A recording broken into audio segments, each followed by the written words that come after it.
ആദർശ് നയനോട് ചോദിക്കാണ്, അല്ല ഇതിനു മുമ്പ് നീ ആരെങ്കിലും പ്രേമിച്ചിട്ടുണ്ടോ? കിരണിൻ്റെയും കാര്യം പിന്നെ പറയണ്ടല്ലോ, അവൻ നേരത്തെ തന്നെ കല്യാണിയെ പ്രണയിച്ചിട്ടുണ്ട്. അങ്ങനെ ആരും വിവാഹം കഴിച്ചത്. പക്ഷെ നമ്മുടെ കാര്യം അങ്ങനെയൊന്നുമല്ലല്ലോ. സ്കൂളിൽ പഠിക്കുമ്പോഴും ഞാൻ ആരെയും പ്രേമിച്ചിട്ടൊന്നും ഇല്ല. കിരണ് അതുകൊണ്ടാണ് കല്യാണം ഇത്രയധികം സ്നേഹിക്കുന്നത് എന്നൊക്കെ ആദർശ് പറയുന്നുണ്ട്. നീ ആരെങ്കിലും പ്രേമിച്ചിട്ടുണ്ടോ എന്ന് അവളോട് ചോദിക്കുമ്പം നയന പറയാണ്, ഉണ്ട്, ഞാൻ ഒരുപാട് പേരെ പ്രേമിച്ചിട്ടുണ്ടെന്ന് പറയുമ്പം ഒരുപാട് പേര് ആരും അതൊക്കെയെന്ന് ചോദിക്കുകയാണ്. എൻ്റെ ഫസ്റ്റ് ലവ് എൻ്റെ അച്ഛനാ, പിന്നെ എൻ്റെ അമ്മ, പിന്നെ കല്യാണി, അനിയത്തി, ചേച്ചി എല്ലാവരും ഞാൻ പ്രണയിക്കായിരുന്നു എന്നൊക്കെ പറയുന്നുണ്ട് കേട്ടോ. ഓഹോ, അപ്പം നീ എന്നെ കളിയാക്കിയതാണെന്നല്ലേ ചോദിക്കുമ്പം അതൊന്നും അല്ല, ഞാനിപ്പോൾ ഒരാളെ പ്രണയിക്കുന്നുണ്ട്. പക്ഷേ അയാളുണ്ടല്ലോ ഭയങ്കര മൂശാട്ട് പിടിച്ച ആള്, ഒന്നും സമ്മതിച്ചു തരില്ലെന്നേ.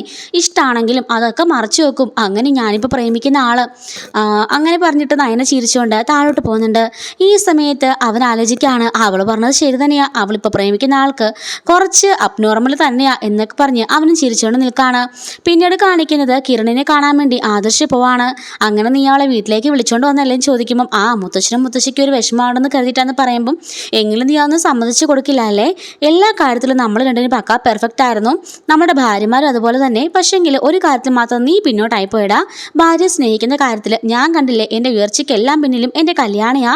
അവളെ ഞാൻ വാനോളം പുകഴ്ത്തി എൻ്റെ തലയിലായി കൊണ്ടു നടക്കുന്നതെന്ന് കിരൺ പറയുന്നുണ്ട്. ആദർശ് പറയാണ്, നിനക്കറിയാലോ ഞങ്ങൾ തമ്മിൽ അങ്ങനെ പ്രേമിച്ചൊന്നും കിട്ടിയതല്ലല്ലോ, ഇഷ്ടമില്ലാതെയാ ഞാൻ അവളെ കിട്ടിയത്. അത് മാത്രമല്ല കല്യാണത്തിന് മുമ്പ് ഒരു സമയത്ത് അവൾ എൻ്റെ കർണത്തോരെ അടിച്ചിട്ടുണ്ടോ നിനക്കറിയാമോ ചോദിക്കുമ്പം കല്യാണത്തിന് മുമ്പല്ലേ, അതിന് ശേഷമൊന്നും അല്ലല്ലോ എന്നൊക്കെ ചോദിച്ചിട്ട് അവൻ ചിരിക്കുകയാണ്. നിനക്കതൊക്കെ പറഞ്ഞ് ചിരിക്കാം, പക്ഷേ എൻ്റെ അവസ്ഥ അങ്ങനൊന്നും അല്ല, ഞാൻ അനുഭവിക്കുന്നത് എനിക്ക് മാത്രമേ അറിയുള്ളൂ എന്ന് പറയുമ്പം നിൻ്റെ ഭാര്യനെ പ്രേമിക്കാൻ നീ എന്തിനാണ് ഇത്രയ്ക്ക് വിഷമിക്കുന്നത്, നീ ആരെയെ പേടിക്കുന്നത് എന്നൊക്കെ ചോദിക്കുന്നുണ്ട്. നീ ഇച്ചിരി ആണത്തോടുകൂടി നിൽക്കടാ എന്നൊക്കെ പറയുന്നുണ്ട് കേട്ടോ. ശേഷം കാണിക്കുന്നത് അനീനെയാണ്. നന്ദുവിൻ്റെ ഫ്രണ്ട്സിനോടൊക്കെ പോയിട്ട് അനി ബഹളം വെക്കുകയാണ്. നിങ്ങളല്ലേടാ പറഞ്ഞത് നന്ദുവിൻ്റെ മനസ്സിൽ എന്നോട് ഇഷ്ടമാണെന്ന്, നിങ്ങൾ ഇപ്പോൾ കേട്ടോ, അവൾക്ക് എന്നോട് ഇഷ്ടമൊന്നുമില്ല, അവൾക്ക് എന്നോട് ഫ്രണ്ട്ഷിപ്പ് മാത്രമേ ഉള്ളെന്ന് അവൾ എന്നോട് നേരിട്ട് പറഞ്ഞു എന്നൊക്കെ പറയുന്നുണ്ട്. എങ്കിൽ എൻ്റെ പൊന്നളിയ, അവൾ നിന്നെ പറ്റിച്ചതാ, അല്ലെങ്കിൽ നന്ദു ഒരിക്കലും അങ്ങനെ പറയില്ല, നന്ദുവിൻ്റെ മനസ്സ് മൊത്തം നീയാ, നിന്നെ ഓർത്ത് അവൾ വിഷമിക്കുന്നത് അത് ഞങ്ങൾക്കറിയാമെന്ന് പറയുമ്പോൾ വേണ്ട, ഇനി ഒന്നും വേണ്ട, ഇനി നടക്കാൻ പോകുന്നത് അനിയുടെ അനാമികയുടെ വിവാഹമാണ്, എല്ലാം അവസാനിച്ചു എന്നൊക്കെ പറഞ്ഞ് ദേഷ്യപ്പെട്ട് അനിയാണെങ്കിൽ അവിടെ നിന്ന് ദേഷ്യപ്പെട്ട് പോകുന്നുണ്ട്. ഈ സമയത്ത് ആ പയ്യന്മാർ നേരെ നന്ദുവിനെ കാണാൻ വേണ്ടി അവളുടെ വീട്ടിലേക്ക് ചെല്ലുന്നുണ്ട്. നന്ദു അങ്ങോട്ടേക്ക് ഇറങ്ങുന്നിട്ട് ചോദിക്കുകയാണ്, എന്താ കാര്യം? അപ്പം നീ അവനെ തേച്ചല്ലേ? ആരെ തേച്ചെന്ന്? അനീനെ. നീ എന്തൊക്കെയാടാ പറയുന്നതെന്ന് ചോദിക്കുമ്പം വേണ്ട നന്ദു, ഉരുണ്ട് കളിക്കണ്ട, നിന്റെ മനസ്സിൽ അനിയായിരുന്നു എന്ന് ഞങ്ങൾക്കൊക്കെ അറിയായിരുന്നു, എന്നിട്ട് നീ എല്ലാവരോടും മറച്ചു വെച്ചിട്ട് നീ ഇപ്പം അവനെ തേച്ചില്ലെന്ന് ചോദിക്കുകയാണ്. ദേ, ഞാനൊരു കാര്യം പറഞ്ഞേക്കാം, ഇനി മേലിൽ ഈ സംസാരം ഉണ്ടാകരുത്, അനിയുടെയും അനാമികയുടെ വിവാഹം നടക്കാൻ പോകുന്നത് അല്ലാതെ എൻ്റെ അല്ലെന്ന് പറയുമ്പം അവന്മാരെ പറയാണ്, ഞങ്ങൾക്ക് മനസ്സിലായി, ഇതുകൊണ്ടല്ലേ നീ ഈ കാര്യമൊക്കെ മറച്ചു വെക്കുന്നേ. അപ്പോൾ ഇവൻ്റെ കോളറിനെ കുത്തിപ്പിടിച്ചിട്ട് നന്ദു പറയുന്നുണ്ട്, ദേ ആവശ്യമില്ലാത്ത കാര്യമൊന്നും ഇവിടെ പറയാൻ നിൽക്കേണ്ട, വെറുതെ പ്രശ്നം ഉണ്ടാക്കരുത് എന്നൊക്കെ അവൾ പറയുന്നുണ്ട്. എന്തിനാ നന്ദു നീ നിന്നെ തന്നെ പറ്റിക്കുന്നേ? നിന്റെ മനസ്സ് നിറയെ അവനാണെന്ന് ഞങ്ങൾക്ക് എല്ലാവർക്കും അറിയാമല്ലോ, പിന്നെ എന്താണെന്ന് ചോദിക്കുമ്പം വേണ്ട, ഇനി അങ്ങനെ സംസാരിക്കരുത്, എൻ്റെ വിഷമത്തിൻ്റെ കാരണം അവനൊന്നും അല്ല, എൻ്റെ മനസ്സിലവനില്ല, എൻ്റെ മനസ്സിലവൻ്റെ ഒരു സുഹൃത്ത് ബന്ധം മാത്രമേ ഉള്ളൂ, അത് വളച്ചൊടിച്ച് ആരും വേറെ അർത്ഥത്തിലേക്ക് ആക്കാൻ ശ്രമിക്കേണ്ട, കേട്ടല്ലോ പറഞ്ഞത് എന്നും പറഞ്ഞ് ദേഷ്യപ്പെട്ട് അവിടെ നിന്ന് കയറി പോകുന്നുണ്ട്. മറ്റേ കൂട്ടുകാരൻ അവളോട് പറയാണ്, ഏടാ നീ ഒന്നും ഓർക്കണ്ട, അവളുടെ വിഷമം കൊണ്ട് പറഞ്ഞതാ, അതൊക്കെ എനിക്ക് അറിയാടാ, നന്ദുവിനെ നമുക്കറിയില്ലേ, നമ്മുടെ എന്ത് പ്രശ്നം വന്നാലും അവളല്ലേ ആദ്യം വന്നോണ്ടെന്നേ, പിന്നെ അവളുടെ പ്രശ്നത്തിന് നമ്മളല്ലേ വരേണ്ടത്, അതൊന്നും സാരമില്ല എന്നൊക്കെ ആ കൂട്ടുകാരന് പറയുന്നുണ്ട്. പിന്നീട് കാണിക്കുന്നത് ആദർശ് മുല്ലപ്പൂമായിട്ട് അങ്ങോട്ടേക്ക് വരികയാണ്. നയന ചോദിക്കുകയാണ്, ആഹാ ഇതെന്താ മുല്ലപ്പൂ ഒക്കെ ആയിട്ടെന്ന് ചോദിക്കുമ്പം ഞാൻ വാക്കിങ്ങിന് പോയതാ, അവളൊരു ചേച്ചി മുല്ലപ്പൂ വിൽക്കുന്നത് കണ്ടു, നിനക്ക് മുല്ലപ്പൂ ഇഷ്ടമാണല്ലോ അതുകൊണ്ട് കൊണ്ടുവന്നാണെന്ന് പറയുന്നുണ്ട്. അല്ലെങ്കിലും പെൺകുട്ടികൾക്ക് മുല്ലപ്പൂവിൻ്റെ സുഗന്ധമുള്ള നല്ലതെന്ന് പറയുമ്പം ഓഹോ, അപ്പോൾ എനിക്ക് മുല്ലപ്പൂവിൻ്റെ മണം വേണമെന്നാണ് പറയുന്നത്, പിന്നല്ലാതെ ഈ വീട്ടിൽ നടക്കുമ്പോൾ ഇതിൻ്റെയൊക്കെ ആവശ്യമുണ്ടോ ചോദിക്കുമ്പം അത് ആവശ്യമുണ്ട്, മുല്ലപ്പൂവിന് നല്ല മണമല്ലേ, ആ മണം വീടാകെ ഉണ്ടെങ്കിൽ നല്ലൊരു ഫ്രഷ്നെസ് അല്ലേ എന്നൊക്കെ ചോദിക്കുന്നുണ്ട്. ഈ സമയത്ത് നയന എന്നിട്ട് പറയുന്നുണ്ട്, അല്ല മുത്തശ്ശൻ പറഞ്ഞു ഇടയ്ക്കിടയ്ക്ക് ഇങ്ങനെ മുല്ലപ്പൊക്കെ വാങ്ങിക്കൊണ്ട് കൊടുക്കണമെന്ന് മുത്തശ്ശൻ പറഞ്ഞു എന്ന് പറയുമ്പം ഓഹോ, അത് മുത്തശ്ശൻ്റെ പേരിലായല്ലേ, എങ്കിൽ എനിക്കിത് വേണ്ട എന്ന് പറയുന്നുണ്ട്. സ്നേഹം ഉണ്ടെങ്കിൽ മാത്രം ഇത് മതി എന്ന് പറയുമ്പം സ്നേഹവും ഉണ്ട് എന്നൊക്കെ പറയാണ്. അങ്ങനാണെങ്കിൽ എൻ്റെ തലയിൽ ഇത് ചൂടിത്താന്ന് പറയുമ്പോഴേക്കും ആദർശ് അവളുടെ തലയിൽ മുല്ലപ്പൂ ചൂടിക്കിടക്കുന്നുണ്ട്. ഇതും കണ്ടുകൊണ്ട് സ്റ്റെയർ ഇറങ്ങി വന്ന ദേവയാനിയും ജലജയും കാണുകയാണ്. ദേവയാനി അങ്ങ് ഷോക്കാവാണ്. അപ്പോഴേക്കും നമ്മുടെ ജലജ പറയുന്നുണ്ട്, കണ്ടില്ലേ ഏടത്തി, അവൻ എടുത്തിട്ട് പറഞ്ഞെല്ലാം കള്ളത്തരാണെന്ന് ഇപ്പോൾ മനസ്സിലായില്ലേ, നേരത്തെ ഇതൊക്കെ മുറിയിൽ വെച്ചായിരുന്നു, ഇപ്പോൾ അത് ആ പബ്ലിക്കായിട്ട് വായി അവളുടെ തലയിൽ മുല്ലപ്പൂ ചൂടി കൊടുക്കുന്നത് കണ്ടോ, അവൻ എന്നെങ്കിലും ഏടത്തേക്ക് മേടിച്ചുകൊണ്ട് തന്നിട്ടുണ്ടോ, ഇതൊക്കെയാണ് ഞാൻ പറഞ്ഞത്, അവളുടെ സാരത്തുമ്പിലായി ഇപ്പോൾ അവനെന്ന് ഏടത്തി വിശ്വസിക്കില്ലല്ലോ, ഇനിയെങ്കിലും ഏടത്തി വിശ്വസിക്ക്, അവൻ പൂർണ്ണമായിട്ടും അവളിലേക്ക് മാറിക്കഴിഞ്ഞു, ഇതൊക്കെ കാണുമ്പോഴെങ്കിലും ചേച്ചിക്ക് മനസ്സിലാവല്ലോ, അവൻ ഈ മുത്തശ്ശൻ്റെ പേര് പിടിച്ച് എല്ലാം ചെയ്യുന്നുണ്ട്, അവൻ ചേച്ചിനെ പറ്റിച്ചുകൊണ്ടിരിക്കുക, ചേച്ചി അതെല്ലാം കേട്ട് വിശ്വസിക്കാനും എന്നൊക്കെ പറയുന്നുണ്ട്. കണ്ടില്ലേ മുല്ലപ്പൂ ഒക്കെ ചൂടിക്കൊടുക്കുന്നത്, പറയുന്നത്. എന്തൊരു സ്നേഹമാണെന്ന് നോക്കിയാൽ രണ്ടുപേരും തമ്മിൽ.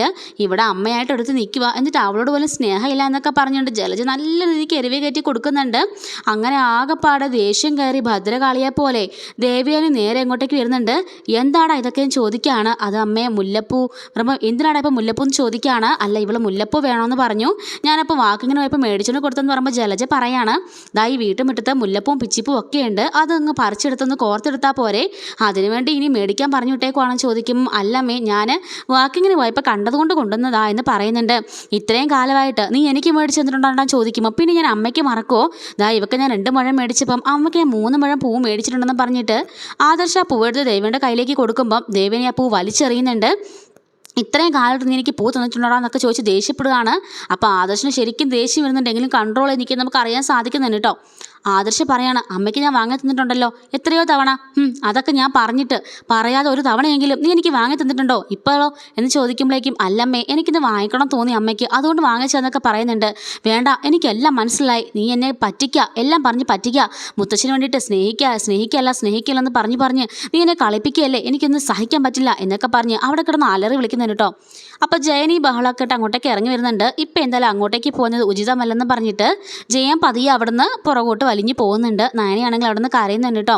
മുത്തശ്ശൻ്റെ പേരും പറഞ്ഞ് അവനെല്ലാം ചെയ്തുകൊണ്ടിരിക്കുക എന്നൊക്കെ പറഞ്ഞ് ദേവേനെ ദേഷ്യപ്പെടുമ്പോഴേക്കും ആദർശ് പറയാണ്, അമ്മയ്ക്കറിയാമല്ലോ മുത്തശ്ശനും മുത്തശ്ശിക്കും നയന എന്ന് പറഞ്ഞാൽ ജീവന, അവളുടെ കണ്ണം പറഞ്ഞാൽ അവർക്ക് സഹിക്കാൻ കഴിയില്ല, അവളെ നമ്മൾ അതുപോലെ കെയർ ചെയ്തില്ലെങ്കിൽ അവർക്ക് വിഷമാവും, അവർക്കും ആരോഗ്യ പ്രശ്നങ്ങളൊക്കെ ഉള്ളതല്ലേ എന്ന് പറയുമ്പോൾ അതേടാ നീ മുത്തശ്ശനെ മാത്രം ആരോഗ്യ പ്രശ്നം നോക്കിയാൽ മതി, നീ എൻ്റെ നോക്കണ്ട, എൻ്റെ അവസ്ഥ എന്താണെന്നോ എൻ്റെ ശാരീരിക പ്രയാസം എന്താണെന്നോ നീ അറിയണ്ട, നീ നിൻ്റെ ഭാര്യയുടെ നിൻ്റെ മുത്തശ്ശനെ മാത്രം നോക്കിയാൽ മതി എന്നൊക്കെ പറഞ്ഞ് ദേഷ്യപ്പെടുന്നുണ്ട്. ആദർശ് പോയ പിറകെ ഒരുമാതിരി ഭ്രാന്തികൾ കാണിക്കുന്ന പോലെ ദേവയാനി നയനയുടെ മുകളിൽ നിന്ന് ആ മുല്ലപ്പൂ അവളുടെ ഒരു മുല്ലപ്പൂ എന്നും പറഞ്ഞ് വലിച്ചു പറിച്ച് താഴെ ഇടുന്നുണ്ട് കേട്ടോ.